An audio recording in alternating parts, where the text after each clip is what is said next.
in 2015, I was like, you know what? I think I want to put out some content, help other agents along the way. Like, I think I just want to share my story. If it helps, great. I didn't monetize it for a couple of years. I didn't do anything. And then literally the same thing. I started to knock this Facebook group. For anybody that's been in the OG with me, I was like, hey, we should just share our tips and tricks and just talk about what's working. In 2015, same exact time. This industry is solid. Like, there's more millionaires in financial services and insurance than any other industry in the world. Mm-hmm. Like, why can't this be sexy and young, right? And attract some millennials.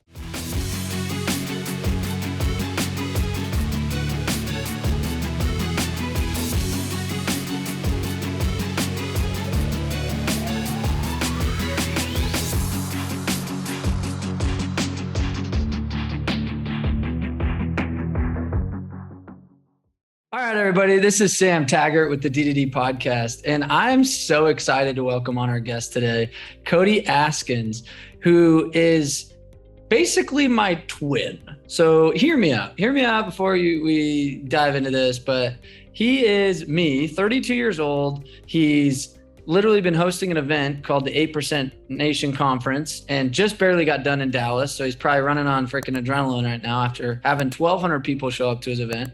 That was his 5th year. So he's now working on his 6th year. I'm working on my 6th year of D2D Con, but his 8% Nation has everything to do with insurance. So think, we do door to door. And so we got solar, roofing, pests, and then he's done insurance. But what's funny is he gets his start in door to door. So you ask him like, okay, how'd you get your start? He's like, I knocked doors, fell in love with it, selling insurance. So anything in sales, leadership, built teams, built residual, dealt with customers, sitting at kitchen tables, this guy's got it. Now he runs 8 companies, totaling more than 40 million in annual revenue, written a book, 0 to 6 figures. And, he's a speaker and entrepreneur. He's done online marketing, XYZ. So what's crazy is I literally meet this guy and I'm like, wait a minute, did we just become best friends? So anyway, we're going to dive into some awesome content. We're going to dive into some nuts and bolts, nuggets, training on, we were even just talking about running events. Like, dude, there's so much that you guys listening to this will learn. So whether you're in sales, you're running businesses, you're, XYZ, I'm super excited to find the parallels between, insurance. Like, more people need to knock doors in insurance, first off. True. And a lot of people are just too lazy. They're like, oh, how do I get customers? You're like, I beat the streets. I built my pipeline, then referrals. And then, so I'm super excited. So 1, thank you for being on the show. 2, what's your shoe size? Let's see how real twin we are. How tall are you? I'm 6'1" and my shoe size is a 10. What? I'm 5'10" and my shoe size is 11. Wow, dude, big feet, bro. I'm like, but he does ball. That's why I was like, he plays basketball. I do. Like, guys, we're like basic twinners. He's probably better looking than me though. That's the sucky part. Dude, I don't know, man. I don't got blonde hair. Oh, well, my assistant bleached it the other day. I was like, she's like, I'm bleaching your hair. Well, I put sun in. This is what happened. Backstory, fun podcast story. I can't believe I'm this. So I was in Costa Rica with my team and I was like, hey, I'm going to put that lemon juice or whatever in my hair to see if it gets blonder in the sun. Well, then it turned like orange, dude. And I was like, oh, fetch. So then she's like, let me fix So she's like, let me fix that. And she bleaches it. Anyway, first time I ever bleached my hair. So long story short, how'd you get your start? Like you started selling when? Kind of give me the quick 1-minute version of your highlight reel. Yes. So, dude, it's cool to be on here. I appreciate you having me. I've been following you for years. You just learned about me. We're totally best friends now. It's like I don't know what's that movie? Did we just become best friends? Yeah, Step Brothers, dude. Step Brothers. Gosh, freaking. Sure. Wait, when's your birthday? Let's see, like, if we're even July 9th. Okay, so you're a Taurus. I should have looked up yours and just said whatever yours was. Yeah, you're like January 8th. That'd have been funner. So I got started in the insurance business at 19 as an intern. I figured out pretty quick I actually wanted to get into sales, and so I was in college playing basketball at 20 at a little Bible college. I got started at 20 years old while I was taking 21 credit hours a semester and all this stuff. And I started door knocking to sell life insurance. Long story short, I made $117,000 in my first 8 months, literally selling final expense life insurance door to door, and just fell in love. I sold for years. And then in 2015, I was like, you know what? I think I want to put out some content, help other agents along the way. Like, I think I just want to share my story. If it helps, great. I didn't monetize it for a couple of years. I didn't do anything. And then literally the same thing. I started to knock this Facebook group. For anybody that's been in the OG with me, I was like, hey, we should just share our tips and tricks and just talk about what's working. In 2015, same exact time. Ridiculous, man. It's like crazy. But both been married, like 9 years. Like, it's just nuts. had some fun along the way, shared what I was doing. Didn't have as much fun as you because I don't play hide and seek at my masterminds, but maybe I should, you know. It's definitely a thing. And I haven't colored my hair blonde yet, right? It'll come. Yeah. I'm just 6 months ahead of you. I was born in January, you're born in July. Okay. You know what I mean? Like your event just happened. I'm going on year 6 months ahead of you. Like, yeah. Give it time. There's a lot of wisdom, man. You know, I mean, a lot can happen in 6 months. I know. That's what I'm saying.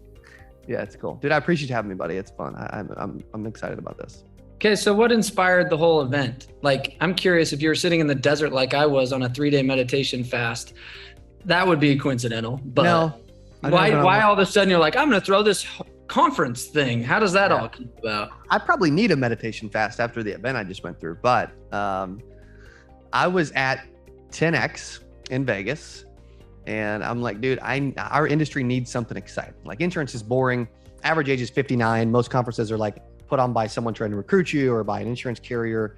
Average, everybody's old and it's like the events are boring. There's no music. The speakers are, put me to sleep. Like, I'm like, this industry is solid. Like there's more millionaires in financial services and insurance in any other industry in the world. Mm-hmm. I'm like, why can't this be sexy and young, right? And attract some millennials. So we decided to do an event in 2018. We had Tim Story, we both know, Coach Burt, we both know. We had Cardone, we had Ray Lewis, like we had some cool speakers, had a ton of fun. Year one, spent a bunch of money. We only had like 400 people show up. That's a lot of freaking money. I probably had to give away most of the tickets. Yeah, you're like, I am net negative a lot of money just to. Oh yeah, I lost like $250,000 the first year. You know? Okay. But we swung for the fences and learned a ton along the way. That's awesome. Yeah. And what have you learned? I guess, what have been some of your big aha as you've gone and thrown events and as you've gone and became an influencer in your niche? Like, what are some of the life lessons or things that maybe you weren't expecting? I think some of the bigger things is early on, I did not know if we would get the money back, but it's interesting. Like the more I swing for the fences and the bigger chances we take, the more money we spend, the more risk we take, the more we get outside of our comfort zone. Like the more we grow, the better the team gets, the more we learn a lot faster.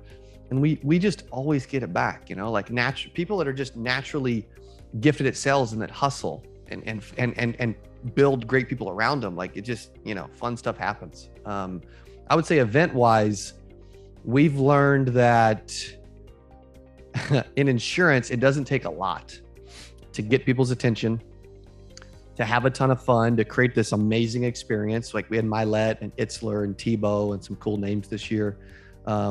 We had a runway walking out of the green room that you like WWE style with like pyro and smoke and all this stuff. And then you walk off the runway and you walk to the center circle stage with pyro and signage and 4 huge 30-foot scoreboard side screens above the stage. Like we just learned how important the experience is and keep people's attention span, and just pulling off a party, really, I love that. No, I'm sure there's a lot I can learn. We just threw Closer School live, so anybody listening, I saw that. Shout out.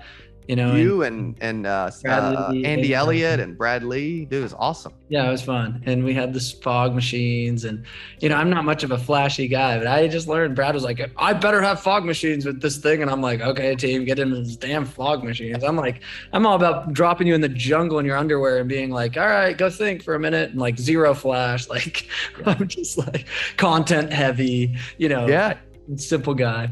I think there's a lot we can learn from each other too, Yeah, for sure. So tell me, let's say we're talking to a salesperson. You've sold a lot, from masterminds to high ticket to insurance to door to door to over the phone. Like, yes. I mean, you just said the hustler.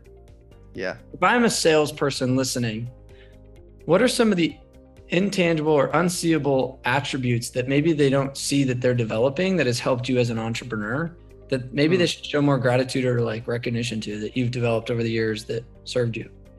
Yes, I would say the biggest thing is, like, initially, I think what helped me early in a sales role was I was good at building rapport. I didn't know anything about sales. I didn't know how to flip and close anybody. I was listening to Brian Tracy's The Art of Closing the Sale every day. Like I was just trying. I was learning. I was trying stuff on. I was like, oh, you got to call me back. Oh, okay. I'll pull out his no callback close, right? Like those kind of things. Yeah. that stayed true. Like I'm just naturally good with people and building relationships and hanging out. And, but I feel like along the way from a sales standpoint, I've got really good at, from a confidence standpoint, like I'm not afraid to ask for anything, like early on, you're like afraid to ask for $12, like you get into sales, you're like, I'm so sorry, it's $98, and then 12 years later, you're like, dude, it's 150 grand, and it's the right decision. Like, I think what I've noticed more about me and a lot of sales reps is the better they get. It's interesting. Like in a sales scenario, we tend to ask a lot of questions, right? We tell people a lot of stuff. We share a lot of stuff, features, benefits, whatever. Then we get to the end, and then we ask a lot. What I've noticed is the better the sales reps is, the more they ask along the way, but the less they ask at the end. Because it's just like a foregone conclusion. Like they've asked the questions, they know the answer, that they have the detail. They're just like, dude, this is what we're going to do. It makes perfect sense. There's no reason to even ask you. Like you're already in. Like this is what, you know what I mean? It's more of like a collaborative effort. And so I think that's what a lot of sales reps along the way, they get confident enough and comfortable enough that at the end, it's not even like, do you want to do this? It's like, I feel like we already just decided we're doing this, like it's more of like, they're so confident in what they're doing that they just start telling people what they're going to do. Yeah. I love that. Like a lot of people say fake it till you make it, right? Sure. I guess one of the questions and controversial elements that I feel like I run into training sales is that balance between faking it till you make it, not faking it till you make it, being like, I have not sold that much and I'm still struggling. And I want to think that I could just be like, dude, it's like $150, but like internally I'm over here like, I just want to get my first sale, or I'm just like, I haven't sold one in a month. You know what I mean? Like and they don't have that like, oh yeah, dude, it's just like easy. And you just make it seem so seamless once you become an expert and you've started to like build up wins. What do you tell that guy that hasn't built up the wins? They haven't had the confidence boost there yet. I think the best thing for people to do nowadays is to just be honest, like, dude, I think it's okay to tell somebody, hey dude, this is my first appointment. I'm going to make a bunch of mistakes.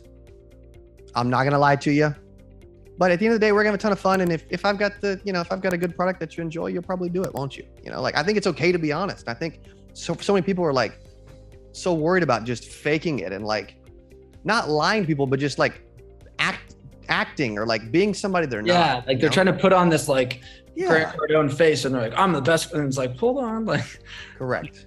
Like, I think it's okay. Like, I think that's one of the things that, here's the one thing I struggle with the most. Okay.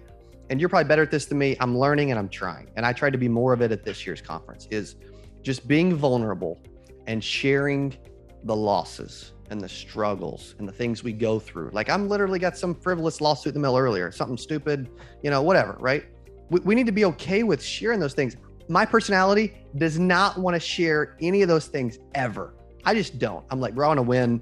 I want to be positive and I just want to run. Well, you can still do it in a positive way and like kind of peel back the curtain along the way. And I think whether you're in sales, you're growing a business or an event or whatever you're doing, I think it's okay to like peel back the curtain and just be honest. I think people are craving authenticity and vulnerability and just people that they can just trust and they're just honest. And even though I will never lie to anybody, extremely honest, can I be a little more vulnerable and share some of the losses and the failures along the way that I don't want people to know about and see? Totally. I can get way better at that. Guys, nugget and a pro tip, and it is something that I would consider my superpower, is unapologetically. A lot of people have been like nervous about sharing bleach in my hair or sitting in the desert or whatever, right? Like, I'm just like, yeah, this is me. A Sam is a Sam. And it's been one of my superpowers that I think a lot of people, because of insecurity, ego, maybe fear of loss, fear. And when you're in a sales environment and you're playing the game of transfer of trust, transfer of energy, people want to be humanized. And the second you humanize yourself by sharing loss, by sharing scared, fear, insecurity, all of a sudden they're like, oh, he's just like me. And you create affinity. You create this relationship or this rapport that they like, oh, I can actually connect. Now, I'm not trying to teach you this in the sense of being manipulative. I'm just trying to say, no, just authentically be you. And it actually is in your favor. I actually think it's disserving you and client the second you don't share some of your vulnerable elements. It's like a kind of a more surface level relationship. Your best relationships, you know the shit they've been through, you know the bads, and you're like rooting them on and being like, wow, I want to help you more because I see you're negative. I think that element of sales like isn't talked about a lot. So I love this. I love where we're going. Yeah, it's cool too, because you think about it. Like you have somebody knock on your door right now, they're trying to sell you a vacuum, right? We would both like kind of want to help them out if we could. 100%. You know? Brand new, they could freaking bomb the presentation. Number one, if you're going to bomb, at least knock on Sam Taggart's house so he can like help you along the way, right? And freaking like improve. I'll probably buy too. So he'll buy and he'll teach. Yeah. Give me a book on the way out too. Yeah, probably that too, right? Like I think it's also too, like if you're gonna screw it up, at least screw it up so it's memorable, right? Like if you want to be remembered at your graduation, fall down the flipping stairs. You know, like at least if you're gonna bomb, at least bomb so big that nobody forgets about you. I love that, and you have the opportunity if you're knocking doors to do that 100 times every day. Oh man, you're like they're like not interested, and you're like, look, sir. I'm just gonna be straight up honest. This has like been the worst week of my life. And you probably never really actually talked to a door-to-door person. And I care less if you buy or not, but like, let me just tell you what I go through every day. Cause it looks like you're having a terrible day. Are you having a terrible day? Cause I'm having a terrible day. So let's talk. And like, just like what, like that would be memorable. I'm just thinking of like ways that you could leverage that. And they're like, okay, like, yeah, I am having a crappy day. It's like, yeah, are you a dick like this to every door-to-door guy? Cause I'm actually a pretty nice guy. Like, let me tell you about this. You know, it's just like, Totally. And the guy would be like, whoa. And it's like, look, dude, I'm not mad. Like I get 1,000 of you every freaking week. So like, it's not any new news, but I'm just curious. Like, it's like, and be like, roles reversed. You did what I did. Come with me to the next door just to see what they would say. Like, and like, you know what I mean? Like, here, you wear this polo real quick, take your shirt off. Then them being like, wow, some dude knocked my door. He's now shirtless. Like, exactly. Be like, what the freak just happened? Yeah. And that's why I rode a scooter around. Like I wanted everybody, my favorite thing in door-to-door is when somebody would knock behind me a year later, 5 months later, 2 years later, and people I didn't sell would be like, oh, if I was going to buy, I'd get it from Sam, that guy with the scooter. You know who I'm talking about, right? And they're like, are you effing kidding me? Like, and they would call me like, dude, some guy's trying to steal your business. You know, he's in the hood. And I'm like they hadn't even been a customer yet. And I'm like, oh, Carrie, you ready to get this now? Like, you know what I mean? Like, oh, no, I don't want it anymore. I just want to let you know that they're in your turf. And I'm like, yeah, that's right. That's my turf. Like gang war. Yeah. Like, I'm just like, that's my turf. And I think it's so funny. Like that was another thing, guys. Good. Be memorable, whether they buy or not. You want them to remember your face. Totally. I think everybody's like, okay, if I can just like stay under the radar and like do everything whatever else is doing, and like if he's doing that, I guess I got to do that. You know, it's like, no, dude, like do you. You know, if you think you should. Also, too, what I'm learning as a speaker a lot is like, there's times where you're in the middle of a sales presentation, you're speaking on stage, you're doing an event, you're doing a podcast, whatever. Something hits your brain. Dude, I don't think it's hitting your brain for like a mistake. I think it's hitting your brain for a reason. I think you should do it. I think you should share it. You know what I mean? Like, I think it's your brain saying, dude, you should bring this up, you know? I plan my speeches very minimally. I plan my events very minimally because I leave kind of emergent opportunity for God to deliver what he needs to deliver through me. And before I go on stage, if anybody, like even before going out to a neighborhood, I was the same way. I served a service mission and I learned this in Argentina. And I would say, God, guide me to the people you need to guide me. Give the words that need to get said. And I'm just going to be here fluid with you. And I do the same thing going up on stage. Like if you just saw me last week, I'm like literally saying my prayers, doing my breathing. And I'm like, all right. And all of a sudden my second speech, it was literally like, well, this is a complete audible. I had no idea I was going to share a story about the New Yorker and I was going to share about that. I just went off for like 20 minutes. I'm like, oh yeah, do we want to get back to like what I was probably going to say? And then went down. Like, I think sales people get afraid to go off script and they get afraid to play in their own intuition because they feel that the more robotic they are and the more structure they have is going to get them the sales. And I'm like, no, listen to your intuition. Listen to the thoughts. Correct. I love that you said that. And it's authentic by doing it that way. Thanks, man. Yeah. I mean, as an example. So I just had a message from somebody yesterday and they're like, hey, they shared some background, some story, whatever, but they're like, dude, I didn't know if I was at a motivational church conference or a business building event. Like I like that they were honest about that and that our speakers were okay sharing their faith and they're being honest. Like Tim Tebow walked up to me before he goes out. He's like, hey, who am I talking to? Is it okay if I share my faith and like this and that? I'm like, dude, we hired you because we want you to be you. Like, dude, you're Tim Tebow. You say whatever you want, Yeah. Speaking of that, is he a good speaker? Like, should I get him for DDDCon? Dude, he is good. Yeah, I mean, he's not the best speaker in the world, but the dude's heart and presence, freaking incredible. Like such a superhuman. I mean, just incredible dude. Mad respect for the dude. Totally. Okay, so I'm gonna put you on the spot. Ready? Okay. You just talked about authenticity. You just talked about I gotta share my stuff more, and it's like, okay. About to give me an opportunity, it feels like. I'm about to give you an opportunity. And you can either hide behind your own shit and you can be like, well, I'll give him like a level 1. I want like level 10. This is the hard shit that I have to do. Great. Regular. What is the hardest thing you're either dealing with now or had to deal with over the last few years? You're like, oh, no, I just got this frivolous lawsuit. And you said that in like the dumbest thing. Like, you're like, if I'm like, oh, it was dumb. It was stupid. Yeah. Like I got this guy saying, well, we dropped a voicemail drop in they opted into our list.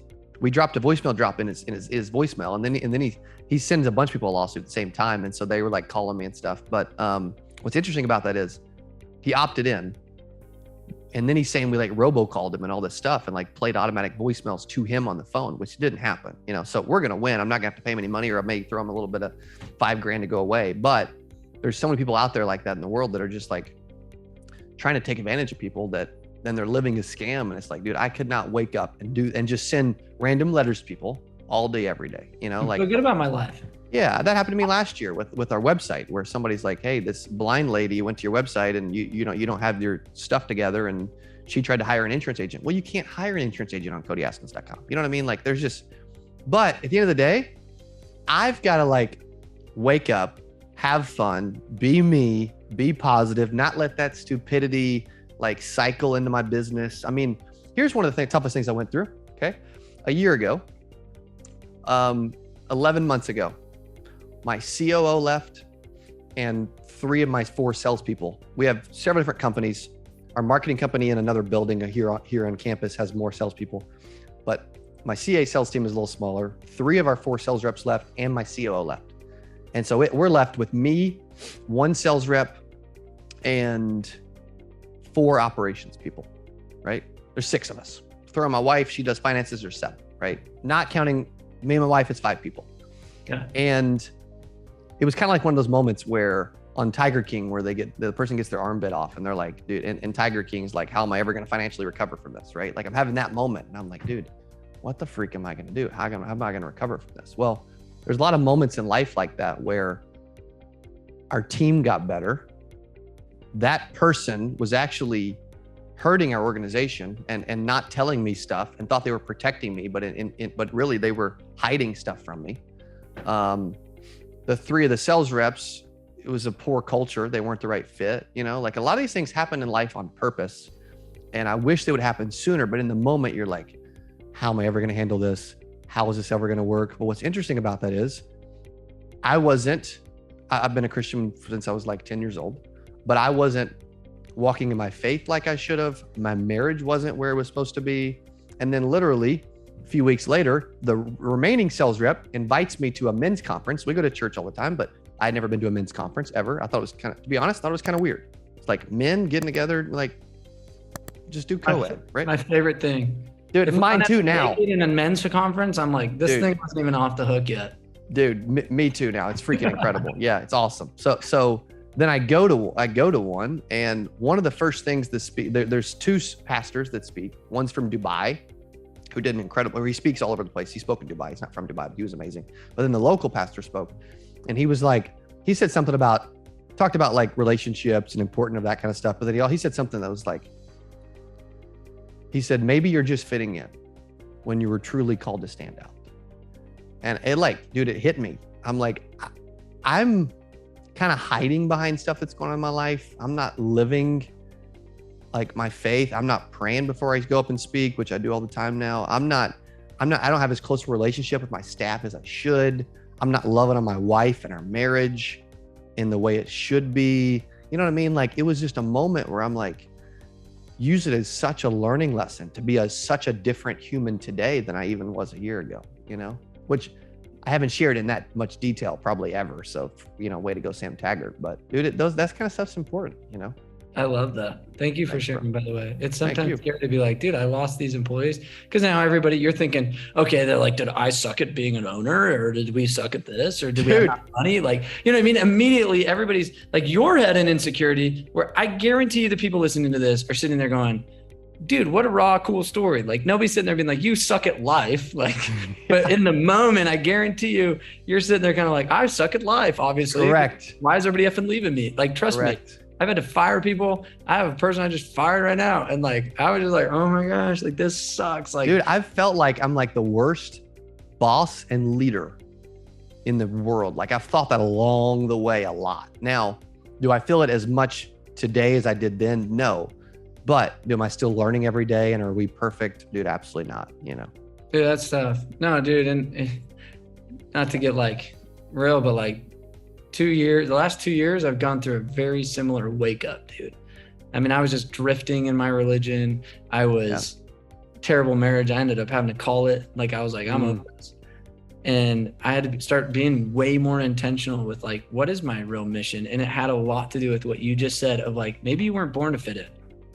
And I started hosting these bucket list trips in Egypt and effing Peru and all these cool places. And I started living, I started having fun. I started to make business fun. I started to I took my company to Costa Rica, Mexico. Like, I was like, we're going to do Lake Powell. You should come to Lake Powell with us at the end of this month. Like, I'm like, we're going to do epic cool stuff with epic people, and we're going to start changing lives. And I was like, and if you're not on board with that, like, get out.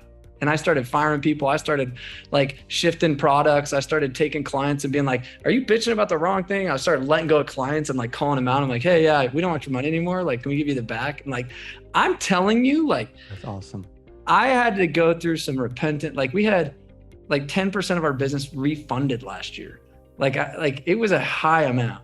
Wow. And just because I was like, look, I'm either one, I'm going to make it right. Two, going to give you back. And that's a hard feeling when you have over, $800,000 in refunds, you know what I mean? And you're just like, well, that's a lot of money. And crap.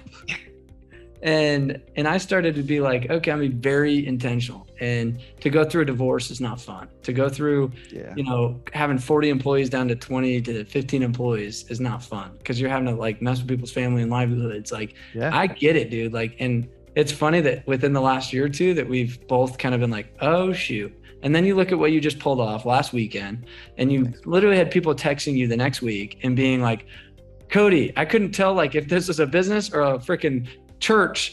And I am so fired up. And I'm sure you've gotten 100 messages over the last 5 days being like, you've changed my life. I was hurting my marriage. And you're like, we didn't even talk about it. It's like, you literally probably didn't only inspire them to go sell more effing stuff, but just to be better humans. And for me, those are the people I like to align with. Those are the people I like to align with. And you can tell like energetically, like that's what you're on board with. Because I met a lot of speakers. I met a lot of people, and just even in this conversation, I can just already see your light and like your mission. So just know, like, that's why you're probably having the success, is God sitting there going, okay, he's a good one. We're fighting against evil. You turn those little freaking shit shows that want $5,000 for being on the do not call list and shit. You're like, really? Well, I will bury you, because you need to wake up and get a life. Like, you need to wake up and go get a real job. Like, you know what I mean? Like, we need to fight against evil. And I just decided, I'm like, I'm going to go assemble armies of people that I'm going to be linking arms with and being like, dude, I see you. We're on the same mission. Let's go. It's cool, man. Appreciate that. Yeah, it's fun. It is, dude. It's that's what like this year was, I felt like more soul. There was just more soul in this year's event than ever, like Ed Milet's talking, and he's sharing a story about his father and all this stuff, and he's sharing stories in like his father's voice, like that kind of stuff. And people are just bawling, and then I've got something hitting my brain where I'm like, I've never talked about this stuff that happened, and I don't know if I should talk about it or not, but I kind of want to. Did Jesse Itzler rap? Yeah. No, he did not rap. I saw him rap at yours, and I'm like, didn't rap. Dude, he get up there and freestyle. I was like, I know. I was like, rap. Freak, that was sick. And then all of a sudden he's like, all right, let me start my speech. And like, I was like, wow. He did have the DJ on stage. He did have the DJ? DJ D-Wiz or somebody? Yeah, D-Wiz. That was cool. And that was cool. speech and cadence and just like So like good. dude, mind blown. That's a unique individual. Oh, dude, he's my homie. I was like, dude, Jesse, awesome. You're my people. And He's awesome. So last thing before we wrap up, and honestly, before anybody goes, you guys got to give a raving review. Go leave a comment on the podcast app and just say, hey, Cody was the man. Go give a review on this, because we love sharing those with him and having them see you and recognize you. So just in whatever app you're listening to, you can leave a review. And guys, go check him out. Go follow him. Like Cody Askins, he's doing awesome things. He's not just helping the insurance world, but any business entrepreneurs, marketers. I mean, well-rounded individual. If you're looking for a great speaker, Cody would be a phenomenal speaker. I've only heard amazing things. So make sure to hire him. And guys, if you're knocking doors, like there's somebody that actually gets it. Like for me, this is the D2D podcast, and I'm all about finding people that get it, understand it, have empathy for it, and can say respect. Because there's not many people that can appreciate the streets like you and I and those cut their teeth in it. So a shout out, I guess, would be, the last question I had, because I've been getting this on Instagram a lot. And so if you're listening, I hope this helps you. I'm in a slump and I'm burnt out. What do you do? Gosh, that's such a good question. I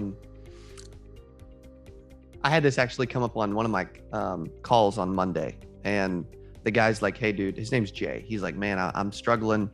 He's like, I have no motivation, no drive. Like, I don't know where to turn. I'm not really working. I'm not trying. I'm just not doing anything. I'm just kind of like floating through life, and I'm really depressed. Like, and I'm not happy, and I'm about to quit. I don't know what to do, and a lot of people are out there like that, right?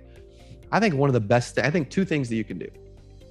One, find someone that you can be honest with, that will also be honest back with you, that you respect, that's supposedly ahead of you in life, and they're just a good human, and they care, and they're honest, and get their attention, get their time, like I would be that for people, I'm not saying I would be that for everybody, but I would be that for somebody every now and then, right? There are thousands of people listening to this podcast, Cody. Careful what you say. Yeah. I'm just kidding. I'm just kidding. Keep going. They're not all struggling though. Right? I know. I'm just kidding. But that is good. You know what's funny? The struggling sales rep probably didn't make it to this minute in this podcast. Correct. That's what's insane. You're exactly right. That brings me to my second point, right? Good segue, is that majority of those people have zero habits.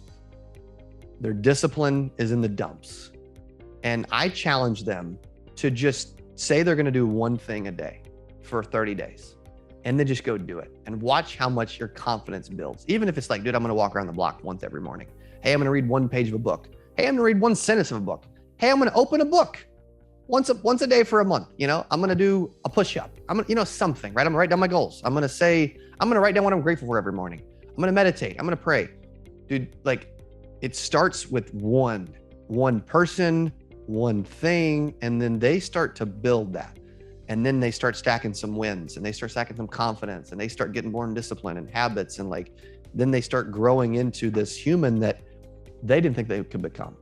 But it started by being real and honest about what they're going through, reaching out to someone and doing one thing a day just to create some discipline. The most successful people in the world, the Sam Taggarts of the world, are extremely disciplined. And he doesn't say he's going to do something and then not do it. A lot of people in the world struggle with, I'm going to do this. Like me, even 6, 7, 8 years ago, I was like, say I'm going to work out, but I didn't. Dude, that's a problem. Easiest person to lie to in the world is you. So I want to challenge you, if you're out there and you're like, dude, I'm struggling with some discipline, and I'm just like, I'm struggling with confidence, and I'm, just struggling in general. I challenge you to do those two things. I love that. That's a fire nugget, and I've never heard it say like that. So thank you, guys. Cody, killing it. Thank you. Dropping some fire, some D2D nuggets, some just life nuggets. And I really do appreciate you, man, and look forward to building this relationship. And like you said, I'm serious. August 28th through the 31st, come to Lake Powell with us. We got a house and we're gonna have some good times, and or just something fun. Like we're gonna go do something fun. Yeah. And I love it, man. There's a lot we can learn from each other. And yeah, man, thanks for being on the show. Again, guys, go give him some love. Leave a little review on the comments or whatever, and give him a follow. Cody Askins, thanks again for being on the show, my man. Dude, thank you. Love your energy. Love what you're doing, and I appreciate you having me on today. Thanks, bro. See you guys. Peace.